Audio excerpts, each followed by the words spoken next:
Night dinner முடித்ததுக்கப்புறமா கிச்சனில் இருக்கிற பாத்திரம் எல்லாமே வந்து நீட்டாக வாஷ் பண்ணி எடுத்துட்டோம் அப்படின்னா தான் காலையில் வந்து சமைக்கிறதுக்கு ரொம்ப ஈஸியாக இருக்கும். அதனால் வந்து இன்றைக்கி காலையிலேருந்தே பார்த்திங்கன்னா கொஞ்சம் கம்மியாக தான் பாத்திரம் இருந்தது. அதனால் வந்து மத்தியான ஷிஃப்ட்டு ஒரு வேளை பாத்திரம் கழுவுறது வந்து அப்படியே ஸ்டாப் ஆகிடுச்சு. நைட்டு பார்த்திங்கன்னா நிறைய பாத்திரம் சேர்ந்துருச்சு. அதனால் எல்லாமே கம்ப்ளீட்டாக க்ளீன் பண்ணி வச்சுட்டேன். அதுக்கப்புறமா கவுண்டர் டாப், அடுப்பு இது எல்லாமே வந்து நல்லா நீட்டாக வந்து தொடச்சி எடுத்துட்டேன்.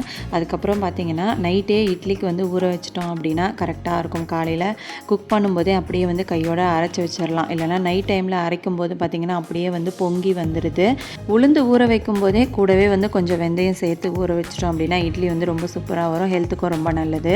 ஊற வைக்கும் போதே வந்து நல்லா 3 தண்ணியில் வாஷ் பண்ணிவிட்டு அதுக்கப்புறமா வந்து நல்ல தண்ணியில் ஊற வச்சிட்டோம் அப்படின்னா நல்லாயிருக்கும்.